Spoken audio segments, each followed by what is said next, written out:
Guys, good day, good day. Isang tampok na naman ang gagawin natin ngayon, ano? Medyo hindi pa tayo naka-recover dun sa pinagagawa natin kahapon, no? Sinimulate natin yung distance ng location ng ating residence going to isa sa selected na quadrant na na-establish sa Oplan Metro Yacal Plus ng ating gobyerno when it comes to addressing risk reduction in the event of big one. So guys, base dun sa experience na natamasa natin kahapon, doon ko rin na-realize na we have so much to go about, no? Kaya pagdating ko sa bahay, inassess ko yung senaryo at napagtanto ko na there will be several emerging problems that we will come across kapag sakaling mangyayari yung shit, yung big one. So because of that, itong tampok natin ngayon, sikapin natin mahimay-himay ano yung mga mai-encounter natin na problema somewhere when this big one will come.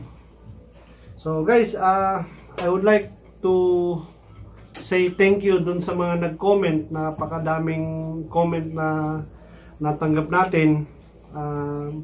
Most of them is more about preparedness, you know. Masaya ako kasi marami na sa atin ngayon talaga ang very well informed, and napapansin ko na marami ding mga eksperto sa larangan ng preparedness na tumampok din ng kanilang mga idea o nag-share din o nagbahagi din ng kanilang inputs dun sa senaryo. So because of that, na-inspire ako na i-extend lalo yung study para din somehow mapag-usapan natin, kasi lalo na ngayon napakaraming factors talaga na kailangan natin i-consider, kasi syempre lahat kasi connected from population, food security, water security, lahat na yan, pati nga yung implementation ng Oplan Metro Yacal Plus. Medyo doon ako nagkakawindang-windang, no, kasi sa dami ng eksperto nag-aaral niyan, hindi naman natin ganun-ganun kadaling maintindihan lahat yun. So meantime, meron akong na-arrive na 14 possible problems, and actually hindi siya possible pala, no? The 14 problems that we will come across when it comes to big one. So let's dive in, guys. So number 1, we have there the identification of the Emergency Operation Center ng Metro Manila Disaster Risk Reduction and Management Council. So katulad sa amin na nandito kami sa Las Piñas, so yun nga, na-identify natin yung primary na EOC ng MMDRRMC, which is located sa Villamor Golf Course. Yun po yung pinuntahan po natin nung kahapon. Noon, hinike natin yung mga kasama. That is roughly 18 kilometers away. So nakuha natin siya into 4 hours and 40 minutes to be exact. So yun nga, based doon sa mga narratives na nagawa natin somewhere along the way, it started as a fine, chill hiking, but sa likod ng mga kasama, lalo na nung malapit na ako sa area, talagang napakasakit na yung bako. Actually, nung nagbike ako pabalik ng bahay, pagdating ko sa bahay, halos hindi ako makalakad, no? Naninibago. Kasi siyempre, hindi naman i-consider natin na hindi naman tayo palagi din na jogging. Ibig sabihin, kaya ko nga pinilit yun kasi gusto ko na baseline, yung least common denominator ng ating physical fitness, matest siya. As in, biglaan. Para malaman natin kung gaano kasakit, gaano katindi, saan ka pwedeng uminom ng tubig, saan ka pwedeng magpahinga. So all of it. And the ultimate goal is to experience it first hand. Para makita natin, halimbawa kasi ako lang yun, ulitin ko, tayo po ay nagsisikap na tawag dito, mag-endure ng mga hiking. So actually, engaged din tayo dyan. But pag uwi ko, sabi ko nga sa aking may bahay na kapag ganun ang mangyayari, medyo mahirap yung sitwasyon, no? Sabi ko baka hindi mo kayanin kasi pagdating pa lang ng 10 kilometers, talagang maramdaman mo na yung pain talaga. So you will be struggling from 10 kilometers to the finish line. So ito lamang ay babalikan lang natin yung activity na nagha-hike tayo, which is at the end of it, nakita ko yung problema kasi that is a military facility. Mamaya niya, naglalakad ka from Las Piñas going to Villamor, that covers 4 hours and 40 minutes. Pagdating mo sa area, hindi ka papapasukin, mga kaibigan, to tell you, wala ka ng lakas pabalik. So doon ko nakita yung mga existing na problem, no, which is pag-uusapan natin ngayon. So napakahirap na bumalik. So yung lakas mo galing sa area mo, papunta doon sa evacuation center, isapat lang. Kung makarating ka ng well and good. But kung sakasakali na hindi ka i-admit sa facility kasi sobrang puno na, I will tell you now, mga kasama, wala ka ng pagkakataong bumalik pa. Masyadong mahirap. So, yun guys, may bahagi ko lang naman. So dito, pag-uusapan natin yung 14 possible items o kaya ba problems na may encounter natin along the way. So ito po yung number 1. Location of the emergency evacuation center. O kaya ba yung emergency operation center. So kailangan i-identify kung dito tayo sa Manila, kailangan i-identify natin yung 4 quadrants, which is on my part na-identify ko na. So on your part, kaya na lang mag-aral mga kaibigan, no? Aralin nyo rin kasi importante din yun eh. May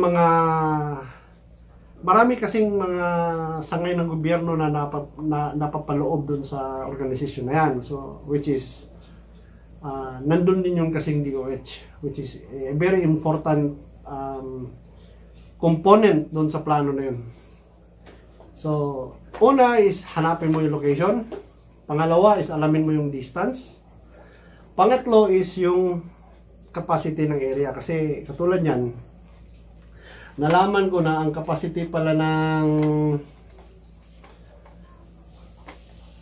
Intramuros Golf Course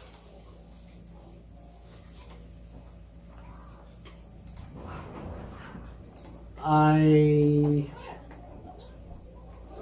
118,089 lang. Diba? So, sa South Quadrant,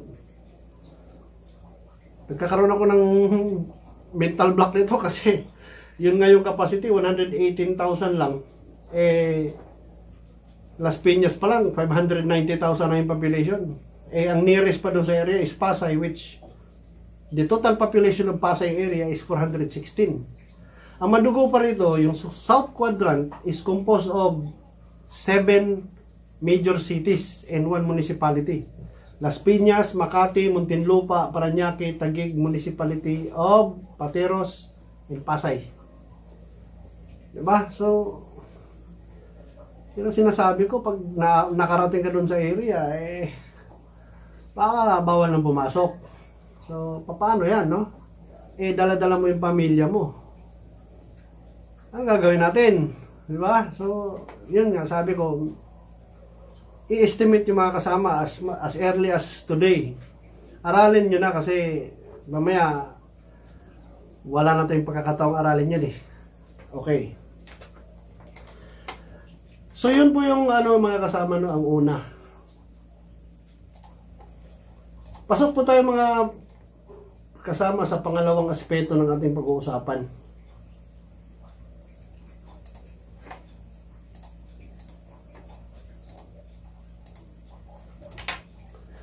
Pangalawa is ang consideration mo sa traffic direction and control.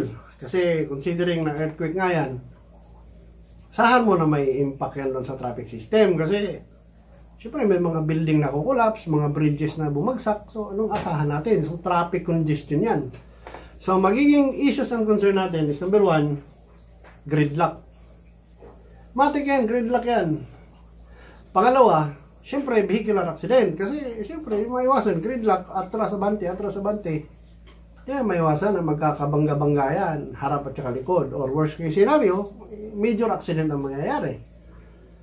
So, dyan mag-umpisa ang isa sa magiging impact niyan is yung tinatawag nila na road rage. Mamaya niyan, magkakabarilan. Kasi siyempre, yung nga, nagkakabanggaan nagkakainitan, nagkakaroon ng pagtatalo.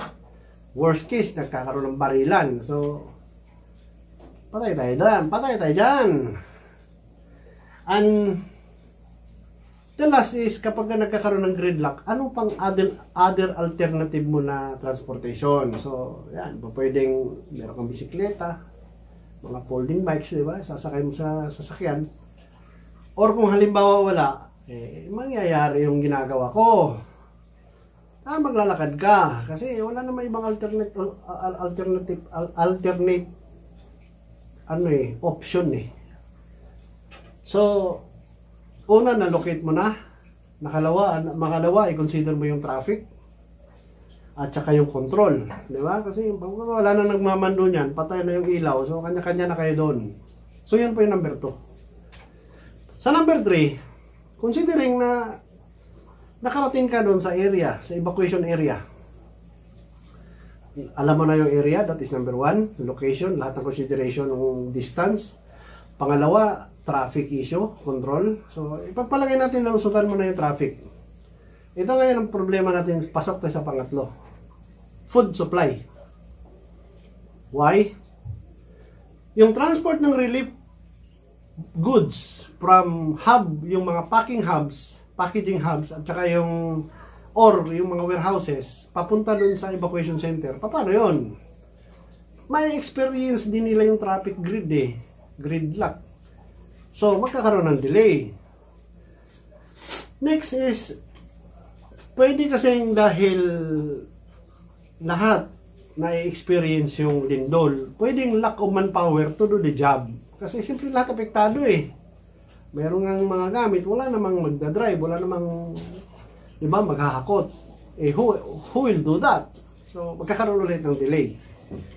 Ang pinaka-list doon sa mga issues and concern is yung looting. No, di ba? Yung possible looting of goods. Kasi mga warehouse yan Mamaya, mismo, yung mga empleyado doon, kanya-kanya na yon. Kasi, siyempre, in the event of shit kasi, lahat yan, kanya-kanya na yan. Baka mawawala na yung order dyan. So, paano ka ngayon? Nandun ka sa evacuation center. Walang narating na rasyon sa inyo. Walang pagkain. Di ba? So, isa yun sa faktor. O kaya ba sa problem. So, yan po yung pangatlo. Pangapat, mga kasama, kapag ka nandun ka na sa evacuation camp. Kasi, ang issue na mararanasan mo, nakapasok ka na. Kunyari, no? Let's assume na nandun ka na sa loob ng Bellamore Golf Course. Example lang naman ito. Ang problema mo doon is yung congestion. Kasi yun nga, since na 118,000 lang yung accommodation nila, sa Pasay population pa lang, madami na. So, doon ma-experience mo yung congestion issue. So, how will you go about that? Kasi, siyempre, malalabag yung mga privacy natin dyan. Di ba? So, may mga ganong issue kang mararanasan dyan. Next is water, sanitation, and hygiene. Di ba? Paano kayo maligo? Na meron ba tayong sufficient na power source, water source? Di ba? Dalawa yan. It could be yung ating potable drinking water. Di ba? At saka yung panghugas. Paano pag nag-CR ka? Di ba? May mga specific ratio yan Ilang litro na gagamit per person. So, believe nga rin ako dun sa isa sa basis ng standards na pinagbabatayan nila sa implementations ng Metro Yacal Plus, since napakaraming eksperto nga na nag-uusap-usap nito para mag-a-arrive sila into this particular operation plan. Believe ako dun sa kanilang pinagbabatayan ng standard, yung SPEAR handbook. So, pinasadahan ko lang, no? Which is 458 pages. So, talagang challenging yung paghimay-himay doon sa mga facts, but isa lang ang na-appreciate ko doon is yung na-establish nila yung ilan bang litro na gagamit sa isang tao, kung nasa hospital ba siya, ilan dapat yung toilet, di ba? So siyempre kasama kasi sa factors yun eh. So katulad yan, that is a golf course facility. No, katulad no, it is a golf course facility. So ilan lang yung CR dyan? Siyempre open field yan eh.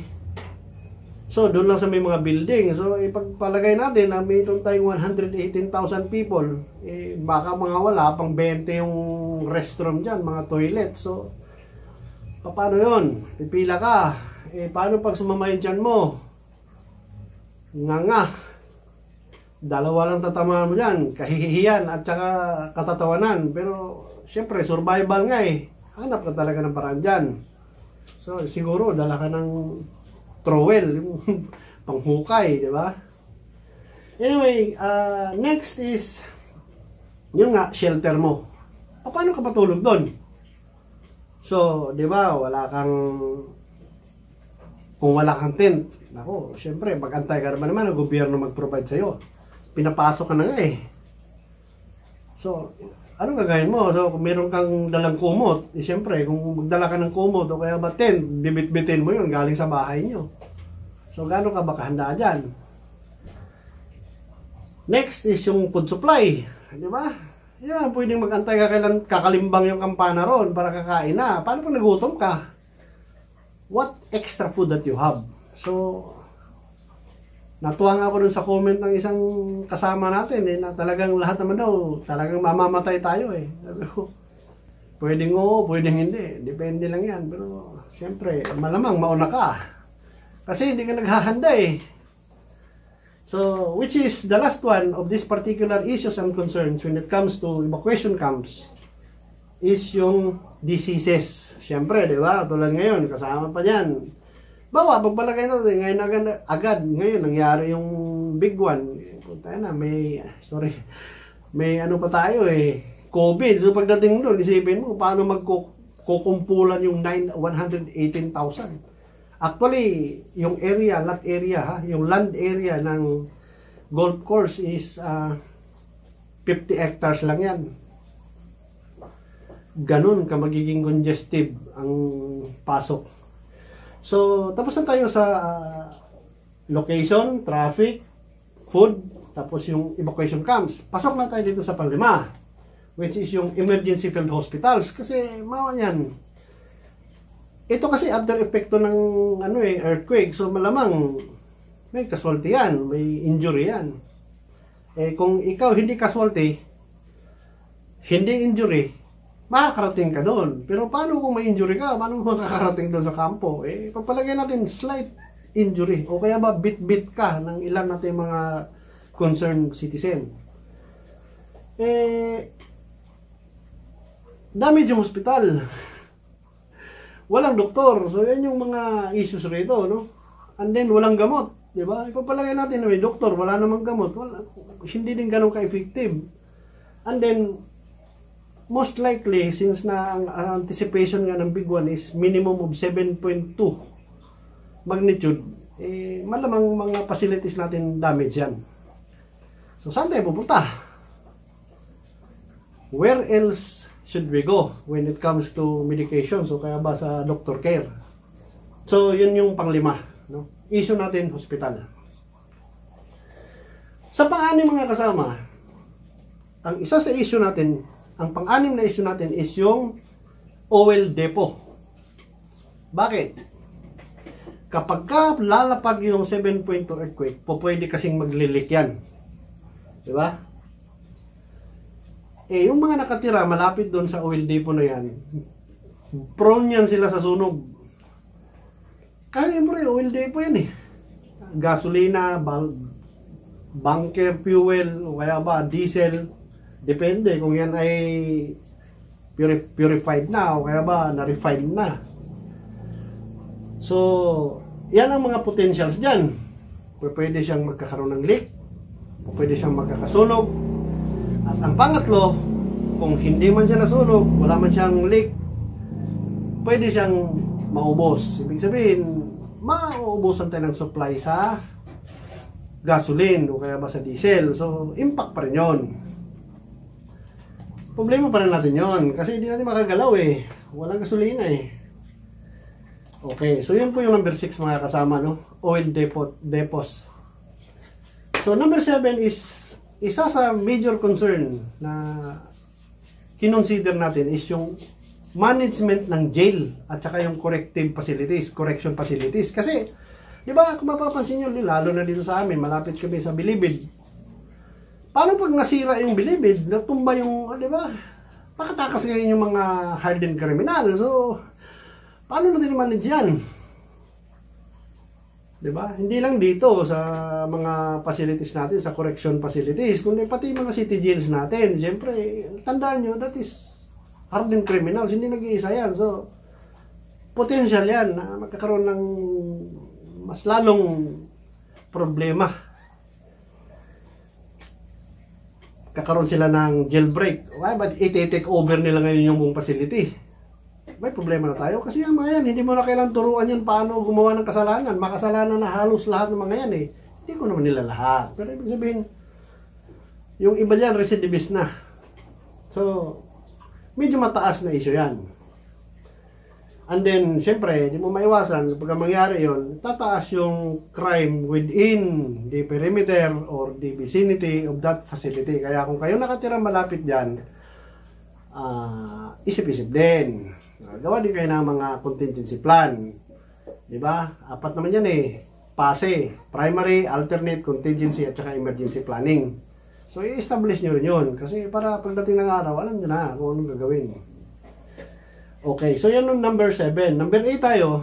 Ito yung mga bus terminals, airport and seaport. Kasi problema talaga yan. Lahat yan cancel. Diba? So, lahat yan, kung hindi man makancel ang bus, fully book yan.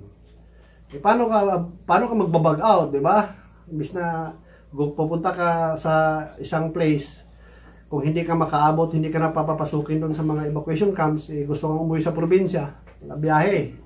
So, kasi sa aeroplano, wala rin. Damage mga, diba, yung baliparan, mga runway. So, sa seaport naman, pwedeng mga facilities, o kaya ba, yung lack pa rin ng manpower, isa sa potential talaga yun. So, yun po yung ating panwalo na issue. Bus terminal, seaports, at saka airports. Yung ating pang-siyam is yung security ng commercial establishments. Bawa, tulad yan, mga malls natin, siyempre nandiyan yung enterprise eh. Gaano ba ka intact ang security system yan versus doon sa threat? Bawa, katulad yan, ba, naalala nyo naman yung ano, no?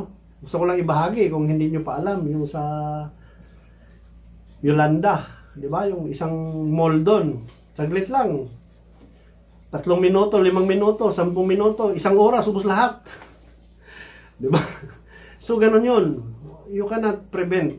At the same time, very ano na lang, no? Kung na tayong, yung kinontent ko na sa South Africa. Di ba?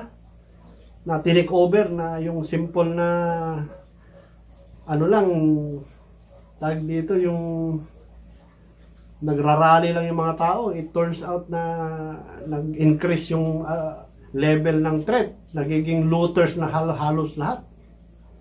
So, mahirap yun. So, gaano ka tatag ang integridad ng ating mga commercial areas? Diba? Kasi talagang hindi mo maiwasan yan kapag nagkakaroon na ng multiple damage. Talaga ang tao maghahanap ng pagkain yan eh.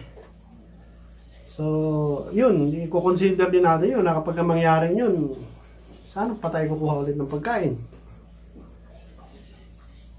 Yun po yung number 9 natin mga kasama. No? Security of commercial establishments. Malupit pa nga dyan, susunugin pa, di ba? So, yun yung mga issues eh.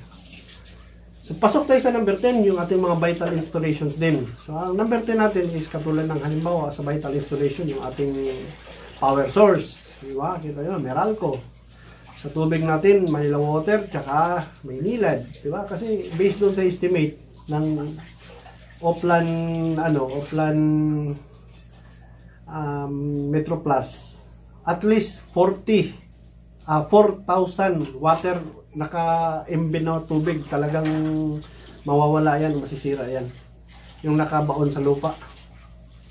So, yan po yung magiging issue dyan. Kailangan ang vital installations natin. Kasi syempre, paano pagkagana? Wala kang ilaw, di ba? May mga water pumps yan.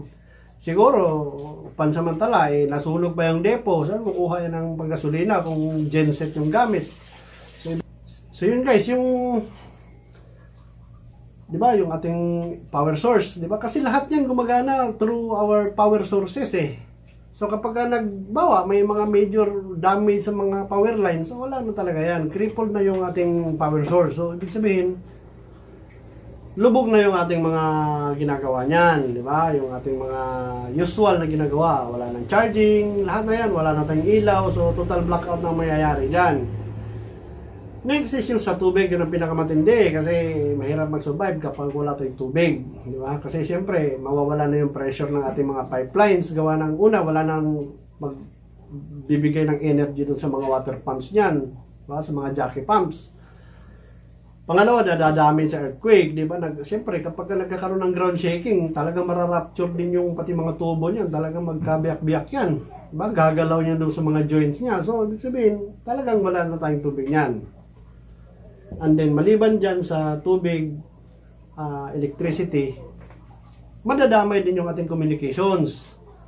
Kasi siyempre, lahat yan, nakadependent sila sa, sa kuryente. Meron man yung mga backup generators, mga backup power supply, pero hindi sila tatagal ng ganong kahaba.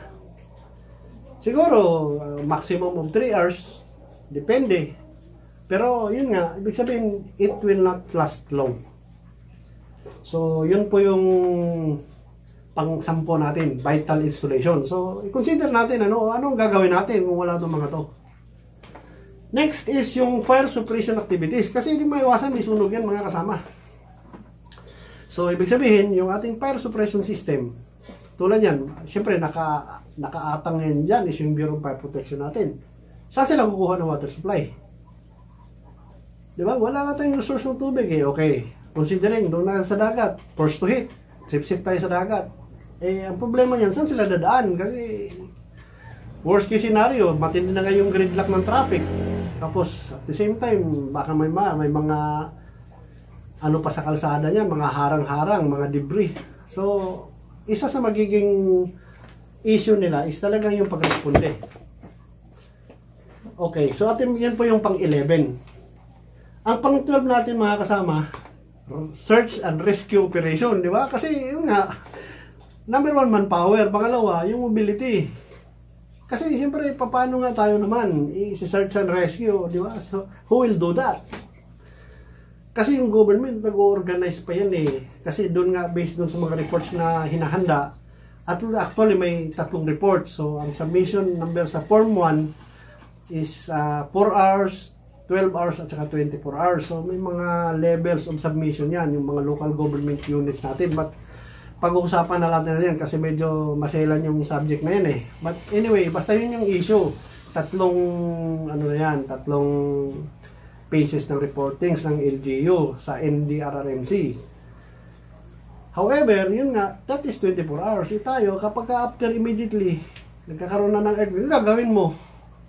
Diba? Alangan naman magantay ka ng 24 hours. So, you must have to make amends. So, find ways.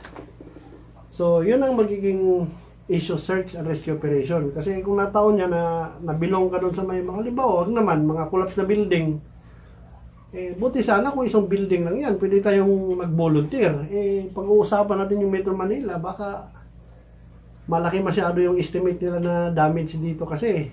So, papakita ko na lang dito sa screen ang expected na damage, Kasi kung ating i-quantify ito isa-isa, medyo mahaba-haba eh. Nakalagay kasi rito, based on 2015 studies, there will be a damage of 500 fire incidents. Ang 9 major bridges magkakaroon ng damage yung 9 bridges, di ba? 12.8 million population is maapektuhan. 'Di ba? There will be 2,660 households na magkakaroon ng issue, and then ang estimated fatalities will be 31,000 and so on. No, ipapakita ko na lang sa screen mga kasama kasi ano to masyadong detailed kasi to So kikita nga dito 30 kilometer of cables cut, electric power transmission and distribution lines based doon sa study. No? Isipin mo 30 kilometers, yung nilakad ko nga 18 kilometers lang yun diba? So yun, ibig sabihin massive yung nagiging damage. So balikan natin yung issue. Yun po yung number 12. So pasok tayo mga kasama sa number 13, which is the identification of victims. Ano ba? Ito yung mahirap kasi siyempre ikaw, halimbawa, siyam kayo sa pamilya, kasama, sabihin na lang natin, nakatira kayo sa condominium, hindi naman pinalad na hindi kayo natamaan. Ibig sabihin, kasama kayo doon sa may mga building na damage. Diba? Paano natin i-identify yung mga victim? Especially kapag number 1, yan ay multiple casualties ang nangyayari, nagkaipit-ipit. Pangalawa, medyo severe yung damage sa physical appearance. Diba? So, may problema din tayo dyan sa identification ng mga victim. So, halimbawa, natapat, huwag naman na tayo yung natamaan, naipit, o kaya ba, missing, hindi na nga mahukay kasi masyadong malalim, issue ngayon. So, maraming impact na diba? Naantay natin yung ating mga kasama sa bahay. Yan pala, habang nandun sa kalsada, naipit, hindi na tuloy na nakilala. So, ano pa bang asahan natin? Diba? Paano natin hanapin yon? So, isa sa issue yan. Yan yung number 13. No? Paano natin i-identify yung mga victims? Okay lang sana kung ma-identify ka pa, may wallet ka. Diba? So, paano natin paghandaan yan? And then, last but not the least, yung if you are outside of the camp, yung water supply. Kasi, yun nga, di ba kanina, nasabi ko nga sa inyo, na kahapon, naglakad ako from Las Piñas to Villamor Golf Course. So, tubig is importante. Kasi hindi ka makakasurvive mga kasama talaga kapag wala kang tubig. Di ba? So, asan na yung mga sources ng potable water natin? So, dapat sa bahay pa lang nakapaghanda na tayo nun. Enough na mag-survive ka from 3 to 7 days, depende kung anong preparations meron ka. And then, syempre, ano ba yung mga alternate sources? Yung isang content ko mga kasama, nabanggit ko ron na dapat na-identify mo yung mga sources of water mo immediately 500 meters radius doon sa tinirhan mo. Bawa, kakaroon ng problema, alam mo saan dapat yung mga refilling station, alam mo dapat saan yung mga deep wells. Diba? Kasi kung meron ka lang filter, water filter at saka water purification tablet, at least ma-survive mo, diba? Mairaos mo yung kasi madali na lang hanapin yung pagkain diba? Kasi siyempre tayo naman naghahanda tayo Ibig sabihin ang tubig talaga ay priority.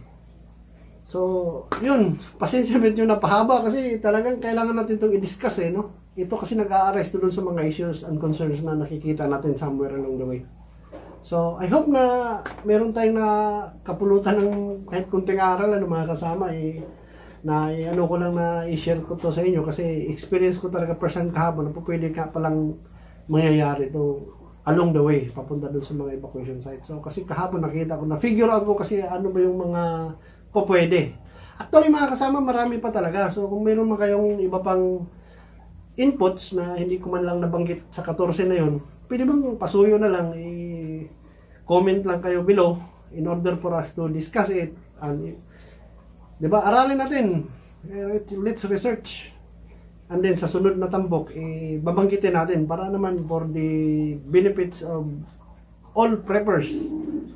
Mga bihasa na, at saka yung mga bago lang din natin na mga kasama na willing din na pumasok sa prepping world. So, yun, laging handa. And then, I hope that all is well sa inyo lahat.